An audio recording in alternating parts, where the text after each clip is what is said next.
What's up, guys? I'm LQ. This is the LQ Review. Thank you so much for joining me here at my YouTube channel. This is where I talk about all the geeky, nerdy stuff that I love to talk about. Movies, video games, comic books, TV shows. If it's geeky, if it's nerdy, love to talk about it right here, right now.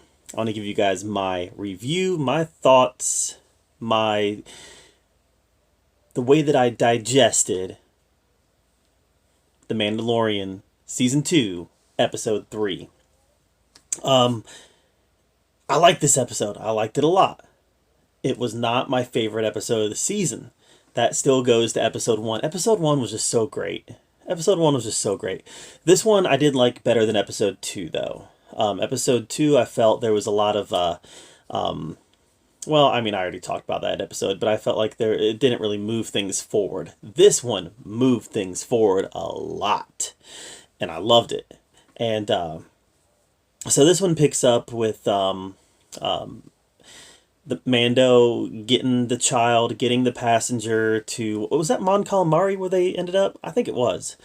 But the planet where the passenger wanted to go, I think it was Mon Calamari. They get her there, and she meets up with her husband, and they have this nice, sweet little frog moment. and Mando decides, okay, I'm here. I need to start looking for, he talks to the husband, finds out where the Mandalorians are. He decides he needs to go start looking for them. And he ends up going with some pirates who end up double crossing him, trying to kill the child, just so they can get the armor, because as we know, that armor is extremely valuable. Well, to the rescue came 3 Mandalorians, and one of them was very familiar. If you've watched Clone Wars, if you've watched Rebels, you're familiar with Bo-Katan, and she is front and center in this episode. And, I have not watched all of Clone Wars and all of Rebels, but what Mandalorian has done is it's made me go back and and watch these. So, full disclosure, I've seen maybe half of Rebels, and I'm about 2/3 of the way through Clone Wars now. So I've seen the majority of the cartoons now. But I'm one of those guys where I was always like, I'm not interested. I'm not interested in cartoons. Give me live action or I don't care. And I guess I don't know. I don't know why I was that way, but I kind of had my feet planted in the sand, and I was like, I am an unmovable object until the Mandalorian came.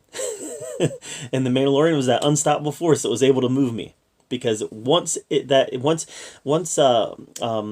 Gideon pulled out that darksaber, I was like, what is that?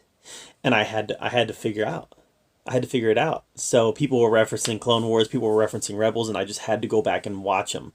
So like I said, I'm a very busy person. I can't just sit down and binge them in a week. I've been working on this since the end of season 1 of Mandalorian. But like I said, I'm about 2/3 of the way through Clone Wars, probably a little bit more than that. And I'm almost done with season 5, and I believe there's 7 seasons, right? Right. I'm almost done with season 5, and yeah, Rebels, I'm about halfway through there. All that being said, I may not be a Bo-Katan expert like some people, but I at least had I was at least afforded the knowledge of knowing who she was when she showed up. So I'm glad that I had kind of jumped on those a little bit. I really like this interpretation of the character, and I just hope that when Ahsoka Tano shows up, that the interpretation is just as faithful to what we've come to know in in the animated universe.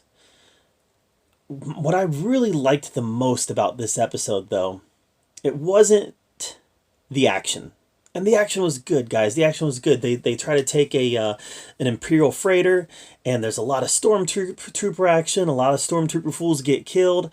They end up taking the bridge, and there was a real Nazi moment where the admiral who was in charge of this ship, he ends up taking the equivalent of a cyanide capsule. I mean, it was real World War II Nazi stuff going on there. I liked all that. All that was really good. The action was phenomenal. Mando charging the stormtroopers in the hallway, taking a couple hits, that was phenomenal. I loved all that. But what I really loved the most was the expansion of the Mandalorian culture that we got in this. We got an explanation as to why he doesn't take his helmet off. We got an explanation as to why Bo-Katan does take her helmet off. There are multiple sects of the Mandalorian, what is ultimately a Mandalorian religion almost, the Creed, and he happens to be in, I think they called them the Watchers, right? The Watchers, where these guys are basically cultists, and they refuse to take their armor off, and they were, so, I mean, these three Mandalorians who were there, led by Bo-Katan, they basically scoffed at him. They were like, oh, he's one of them. But they still were honorable, and they helped him when they had to, and he helped them to get what he needed. And that was great. And I like that they were able to, at the end, finally point us to Ahsoka. Because I think we all knew that that's where he was going to end up, was with Ahsoka. But they were able to finally point us there. And that's great. So, I have a lot of theories about what's going to happen next, but I don't really want to talk about those theories until we've seen the episode that Ahsoka is in, whether it's next episode, or episode 5, or episode 6, or episode 7, or whatever. I think she's going to only be in one episode. When she does pop up, then we'll kind of talk about some Ahsoka theories. But I have theories. But this was a good episode, a lot of good action, a lot of expansion of the Mandalorian culture, which is great. I love anytime they can bring in remnants of the Empire. I think that's great. It really kind of paints a picture at where the galaxy is at right now. And clearly you've got holdouts. You know, Gideon is clearly an Empire holdout. Long live the Empire. He specifically said it.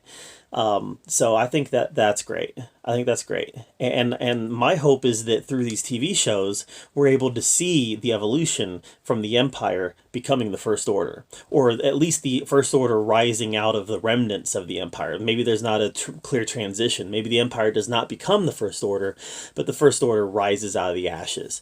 I want to see that transition. I want to know how it happens. Politically, I'd like to know how it happens.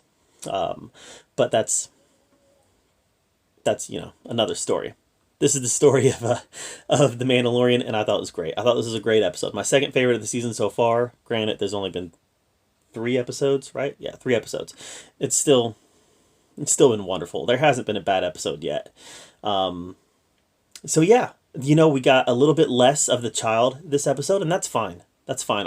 One of my big worries going into the season was that we'd get the child overload. That, like, oh well, we gotta sell Baby Yoda toys. Let's push this as hard as we can. And they've actually tempered that, which is really nice. You know, it's still about Mando. It's not about Baby Yoda. Baby Yoda had a few cute scenes, but she's, you know, she, I don't think we really know for sure, but he spent most of the episode with the frog people.